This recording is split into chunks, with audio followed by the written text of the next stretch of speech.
Welcome to the Well Workplaces podcast, where we have authentic conversations with health and wellbeing leaders that are on a mission to inspire healthy change in the workplace.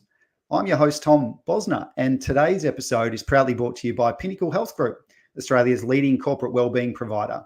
And I'm joined today by a special guest, Dr Natalie Flatt. Dr Natalie Flatt is a clinical psychologist and co-founder of Connect Psych Services, Australia's premier e-counselling provider for workplaces. Nat, welcome to the show. Hi, Tom. Thanks for having me again. Well, welcome back. It's got to be at least number 20 episode or something like that we've done together, but it's awesome to reconnect with you after a little bit of a gap between episodes. And I guess a lot's changed in the world in some ways with time. And what's sort of on my mind with today's podcast and the reason for inviting you back in is to talk a little bit about moderation and sort of ways that people can embrace moderation, given that we're kind of back to, I'll say, business as usual with our lives and how we're living. Do you think that's a good area to talk about today? I think so, Tom. I think everyone, everyone is trying to catch up. I think it's a bit part of human nature, isn't it? Is that where we kind of looked at what we believed was a lost time, and we hear a lot about that in the news, and how our wheels are now turning, and how much we need to kind of catch up, and how we're on the road to recovery, and all these kind of messages that can lead us to having a little bit of an imbalanced life, and pushing us forward on what really feels like a little bit of a fast-moving train for many people. So today it probably is good about like how can we just slow that down? How can we kind of control that train a little bit better, which will then lead to tomorrow being a lot more successful? Yeah, great. Yeah, and I think I'd be interested as well from your perspective with and with the business that you have with the consultants or the psychologists and counsellors. I'm imagining that this would be something that would be almost quite core to the needs of the clients, that advice around how to embrace moderation, because we do live, or a lot of us do live on the extremes, whether that's consuming heaps of social media or doing a boot camp to get really fit because we've put on a few kgs over the last couple of years. Would that be fair? Like, is that part of the core that you might be advising on when you're doing counselling and psychology? Obviously, it depends on the condition. And yeah, no, it's very true. And stress is that lead, isn't it? It's stress is caused by how we do, what impact we're going to actually put on ourselves, what expectations we can put on ourselves, and what commitment we're going to be putting in ourselves there. And that's probably what then increases that level of stress within our body, which then can start to impact all other aspects of our life from a personal and also professional perspective there. And look, it's no word of a lie that we've been bombarded with social media. We get bombarded with these images and these individuals that more is more. That Buddhist style of less is more, is that more is more. We want to be able to have more things. We want to be able to do more things. We want to be able to go more places. And why aren't we? Why can't we not do that? Why should we? We saw that even a lot during COVID, if we can bring that back. And I suppose I'm getting a bit sick of even talking about it myself, but just that those pivoting times where we became those home bakers, like we even saw that extremists kind of come out in those kind of areas through that social media. And now one of the big messages is, now we can go out and we can go back to normal. And a lot of people, they're feeling so stressed because of that socialization, and about being able to recreate all those what they believe is those lost memories, or those lost moments. But moderation is something that we do actually need, and to be able to move into tomorrow, to make sure that we are doing exactly what we want to do, but we need to pace ourselves. And moderation, it means avoiding, I suppose, those excess and those extremes. Those, how many times have we heard about those crash diets where people can starve themselves for 2 weeks, and what that ends up doing is, we hear it over and over again, like it leads to that weight gain. Is because you're putting your body out of balance. It's for the individuals that go, right, I'm going to go and go out 5 or 6 days in a row because I'm going to knock everyone over, and I'm going to kill 10 birds with one stone. I'm going to invite these people, and then you take a month to recover. So extremism is not I know we can talk about extremism in many different areas, political areas, but it does come down, to the way we can then behave. Okay, so it's about finding that balance, and that's going to be able to provide and bring you that greater peace of mind, and that peace of mind is going to be able to allow you to feel more calm and more in control of your physical and your mental and your emotional well-being. And that's what we really are needing, because that's what actually is what's been rocked the most. So we really want to focus on that, and we want to try and steer away from those extremes, because they're not great. Okay, they tend to lead to a lot more drama in your life, a lot more conflict, and again, that imbalance. And that's where, it doesn't mean, and I think as well, when we talk about moderation, people think, you're only going to go out and, you may only have one drink, but I haven't seen you forever. And, let's go out and have a big night. I know I'm being probably sounding a little bit cliche. But then when you say, I want to have that little bit of moderation, people think, you're dull. Okay. It's not that at all. It doesn't mean that you don't have fun or you don't treat yourself every now and again. It's just meaning that you're making smart choices that is going to affect you now and then will affect you tomorrow. Because what we know is that restricting ourselves, especially with those crash diets or those extreme boot camps, at one end of the scale, it will cause the balance to then flip back in. And we end up being worse off and putting ourselves through a hell of a lot of pain while we're doing it as well. So trying to find that balance of a little bit of not too much of a good thing, but a little bit of a good thing, because, hey, we are human, is what is going to allow you to have a guilt-free, stress-free lifestyle and optimizing your well-being. Yeah, that's great. And there's so many good examples at the moment bad examples of people that they've readjusted back to their old normal selves back, a few years ago, which was, lots of meetings back to back and really overcommitting on say their work calendar. And what we see in our business as well is we just see the ability for those people to do that for maybe a month, and they'll go hard, really hard, and they tend to break down. And we see that in physical form as well as the mental health side as well. I'm wondering, Nat, from your perspective, what's the impact of that really on the mental health side for those individuals that are going, I guess, on extreme and with their behaviors and maybe the hobbies that they're doing where they're overcommitting themselves? Stress and burnout, Tom. That's what we see in our areas of mainly of all our workplaces. If we were looking at all the data here, we're looking at a huge impact of stress and burnout. And burnout then leads to that disengagement, and we've got that stress. The stress is, which we've talked about in other podcasts, which is creating and that overcommitment, that over expectation, that taking on that too much, from a social area, from a even from a lifestyle factor area as well, and also even from a materialistic area or from a technology area. It's just about having that too much and that impact that we're losing sight of what we actually want. And so we find ourselves again on this very fast moving train that may not be our choice. And when we feel like we're out of control, that's when the stress can then build up. But once it builds up and up and up, and then that can actually then start to have that cup overfilled, which then leads to that burnout, which then leads to that disengagement, which then leads us into an area of the mental health spectrum that is a little bit darker, dare we say. Okay, we have been preventing that whole time because we've been in that, I suppose, that COVID space where a lot of the things were quite restrictive, like when we were seeing a lot of people that say that, which was really interesting, behavioral study to have a look at, that a lot of the influencers were coming out saying we're not making any money because there's nothing to influence. And when we were talking to other individuals that really had that fear of missing out personality style, they said it was so relieving. I said, isn't that interesting?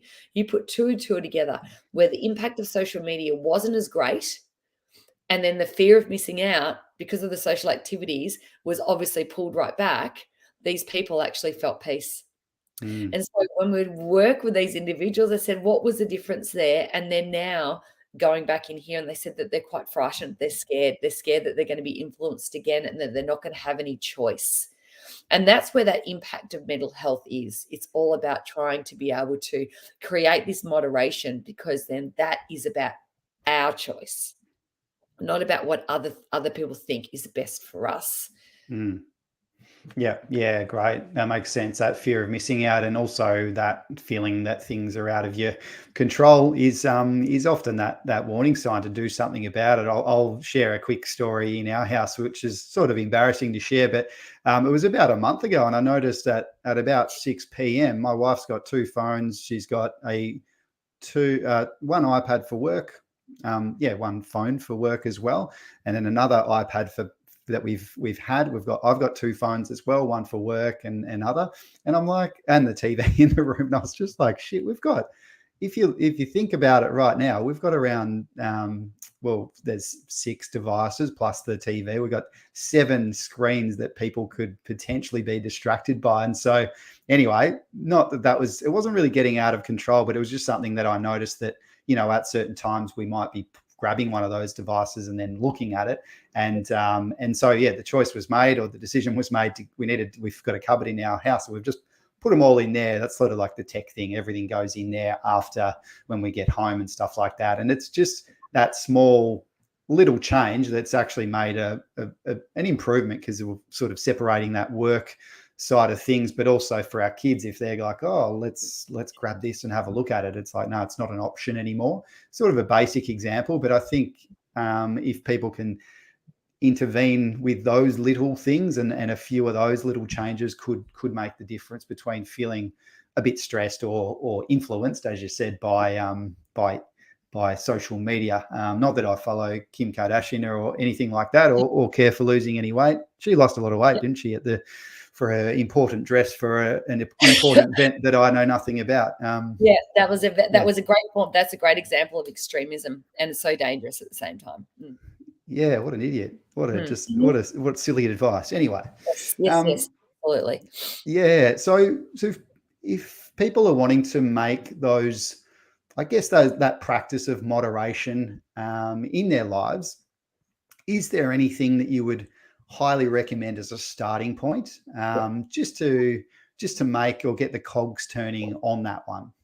Absolutely, Tom. Well, I think, look, defining what moderation looks and feels like for you is very important, and trying to stay away. You're so right. Like, that is not going to make your decisions. You can make your decisions. And, it's a funny thing. I've got a new person, like my beautiful, like, kind of little pseudo sister is pregnant, and she's gone through a lot of trials to get to this stage, and we're nearly at that, I suppose, dare I say, that safe mark. I'm saying that in inverted commas. And I said, the only piece of advice I'm going to give you is to not take anyone's advice.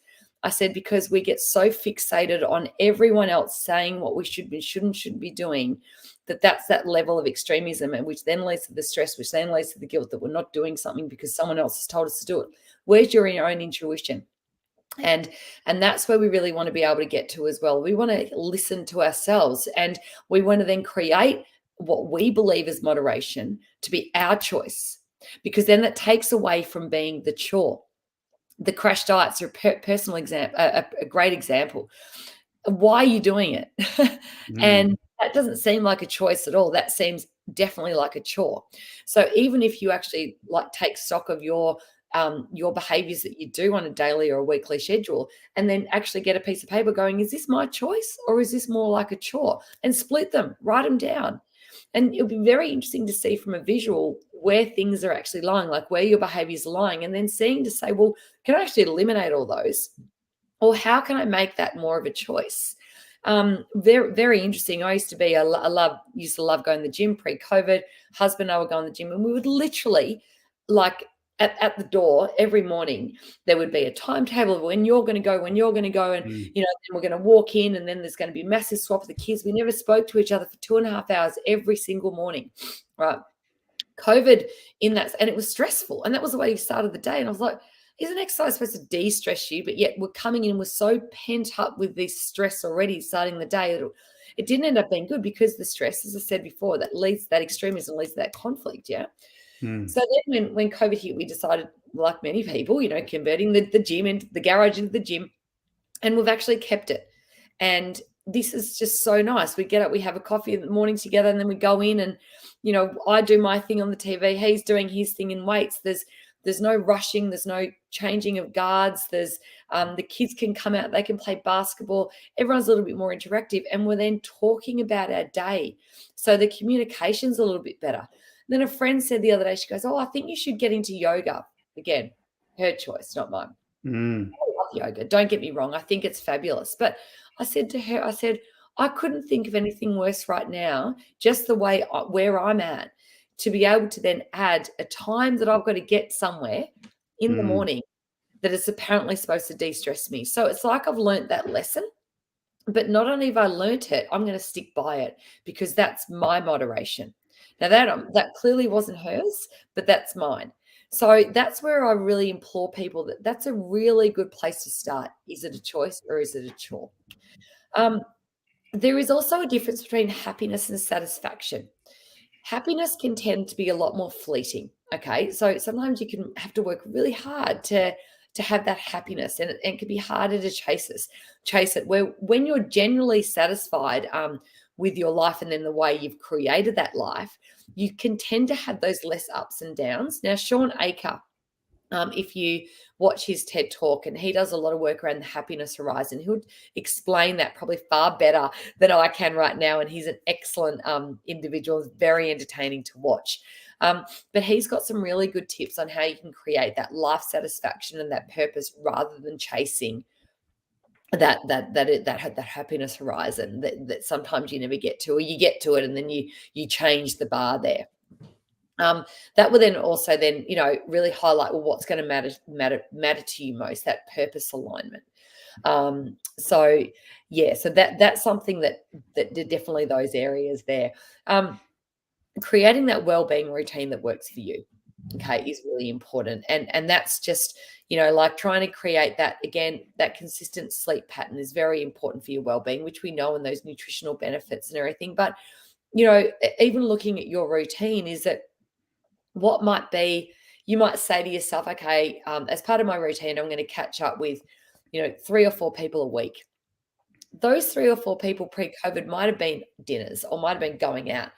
How could you change that? Like, what's going to matter to you? Is it actually just seeing them and talking to them is what matters? Well, what if you could change it up? What if you could go for a walk instead, or go for an ocean swim, or do something that may be a little bit different?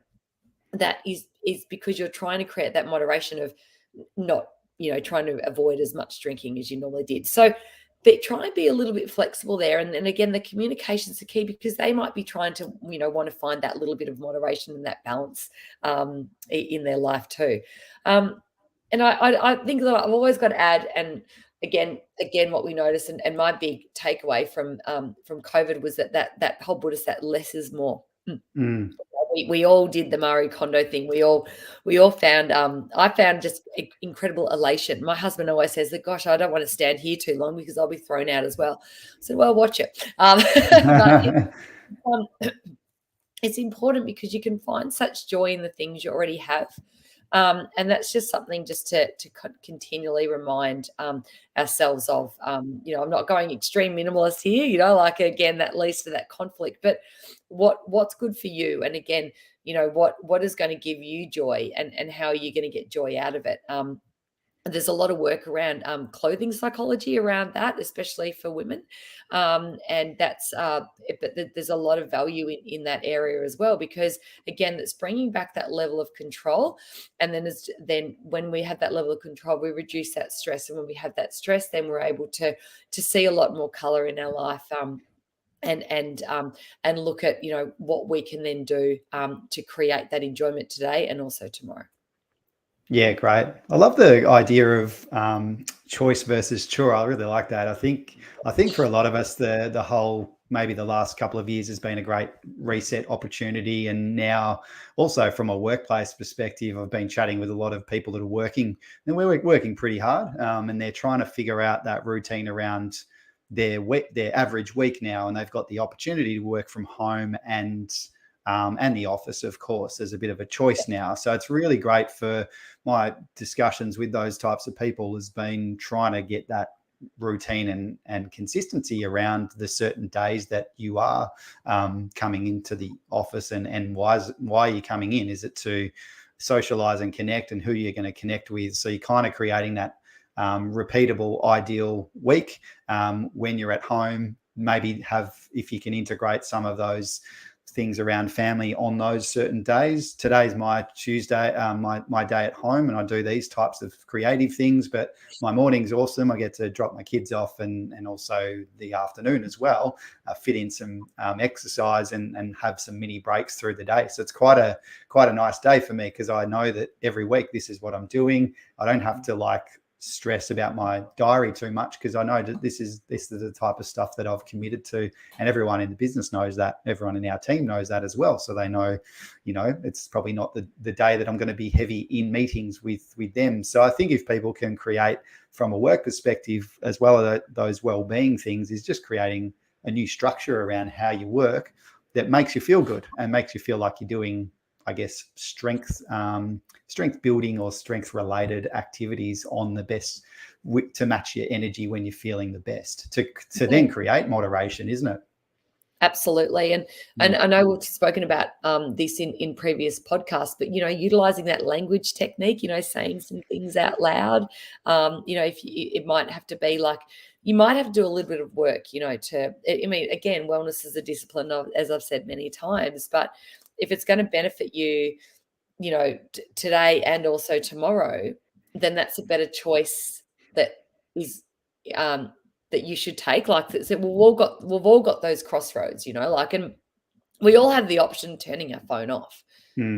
We all have the option of unfollowing those influences that could be causing us grief or could be making us feel quite inferior. We have that choice. And like you've said previously, that labeling of what you're feeling is probably a big part of this. And one other little thing I might just thought of then is there's a thing that you can do with your diary, I guess, where you can kind of color code the types of things because I think a lot of behavioral change starts with a quick audit of what do you do every week and what does it look like. So there's that color coding thing, which is like red, black, and blue. So the red tasks are sort of admin-y. They're not really value adding. The black is the strategic work that's high value. And the blue is maybe something that's more development or production type work. And then the green is actually, I added another color in, which is green. So you just get your calendar out and you map those colors all across your week. You make sure you've got lots of green in each day, so that there's little green breaks, and green means well-being to me. So that's hence the background on this chat now. So green is like the time that you are investing in yourself. It doesn't have to be exercise. It could be, reading something that you enjoy or something like that. So what you want is less red, not much red, or as minimal as you can. Lots of black and blue and plenty of green as well, which is really for you. Have you heard of that one? Yeah, I have. I think you've spoken about that one before, and I think that's really anything visuals can be very powerful for so many people. It's just a great way to be able to for that processing to occur. But I do want to finish off with one last little thing as well, is that it can take a while to again find your way, and that's okay, and to create that moderation. It's also being about that self-awareness, but have the self-compassion. You know, and those days where you are sitting in front of the TV and you may have had a really long, a long week, and you do have your phone there and you're wanting to flick through things, and do that with no guilt, to say that's okay. And if it at the moment, if it's impacting me, if I'm enjoying that, that's all right. Go out on the fancy dinners and overindulge once in a while. That's okay. That's probably where we need to see if we can find again that balance, because that's also part of life as well. Is that we don't want to we don't want to restrict ourselves, and then we don't want to saturate ourselves. It's again about finding that balance, but everyone's balance is a little bit different. Yeah, no, I love it. That personalization, that's a really great point, and probably a good note to finish on. Nat, thanks for your time today. I really appreciate it, and look forward to chatting again about another mental health topic in future. Absolutely. Okay.